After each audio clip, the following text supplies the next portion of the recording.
नमस्कार दर्शकों, धर्मार्थ चैनल में आप सभी का स्वागत है। हमारी गरुड़ पुराण श्रृंखला को आगे बढ़ाते हुए आज की प्रस्तुति में हम आपको एक ऐसे विषय के बारे में बताएंगे जिससे अधिकतर लोग आज भी अनजान हैं। हिंदू धर्म में अंतिम संस्कार से जुड़ी अनेकों मान्यताएं हैं जिसके बारे में अधिकतर लोग नहीं जानते। और उन्हीं मान्यताओं में से एक है कि जब भी किसी की मृत्यु हो जाए तो परिवार की महिलाओं को अंतिम संस्कार के लिए शमशान घाट नहीं जाना चाहिए। पुराणों में भी महिलाओं को शमशान घाट जाना वर्जित बताया गया है और साथ ही यह भी बताया गया है कि किन कारणों से महिलाएं शमशान भूमि में प्रवेश नहीं कर सकती। हालांकि आज के समय में महिलाएं अंतिम संस्कार के दौरान शमशान घाट में जाने लगी हैं। ऐसे में हर हिंदू के लिए यह जानना आवश्यक हो जाता है कि पुराणों में इसे वर्जित क्यों माना गया है और इसके पीछे क्या क्या कारण है। यह सभी जानकारी आपको हमारी इस वीडियो में मिलेगी। कृपया वीडियो को अंत तक देखें और चैनल को सब्सक्राइब अवश्य करें। विलंब न करते हुए आरंभ करते हैं।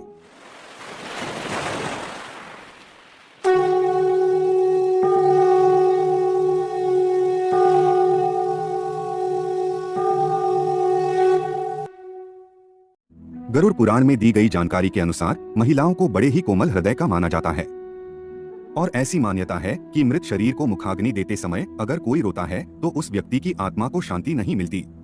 ऐसे में महिलाओं द्वारा शव जलते हुए देखना और रोए बिना रुक जाना असंभव सा लगता है। इसीलिए महिलाओं को शमशान घाट ले जाना वर्जित है। इसके अतिरिक्त शमशान घाट में ऐसी और भी चीजें हैं जिसे देखना महिलाओं और बच्चों के लिए उचित नहीं है।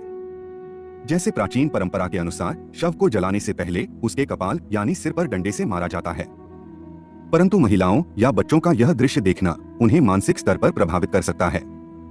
और कई बार यह भी देखा गया है कि शव के जलते समय शव की हड्डियां चटकने की आवाज सुनाई देती है जिससे महिलाएं व बच्चे डर भी सकते हैं। इसीलिए उनका इस प्रक्रिया से दूर रहना उचित माना गया है। प्रत्येक धर्म की अलग अलग प्रक्रियाएं और मान्यताएं होती है। इसी तरह हमारे हिंदू धर्म में भी महिलाओं को शमशान घाट में न ले जाने की प्रक्रियाएं प्रचलित है। गरुड़ पुराण में लिखी मान्यताओं में से एक मान्यता यह भी है कि शव को ले जाने के बाद घर को धार्मिक रूप से पवित्र और शुद्ध बनाना बहुत आवश्यक है।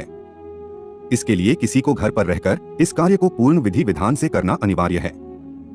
यह कार्य महिलाएं ही अच्छे से निभा सकती हैं, यही सोचकर पुरुषों को अग्निदाह की जिम्मेदारी सौंपी गई है। और जिम्मेदारी को निभाने का दूसरा पहलू महिलाओं को माना गया है, जिसे महिलाएं पुरुषों के घर आने के बाद स्नान कराने और पवित्र करने का कार्य भी करती हैं।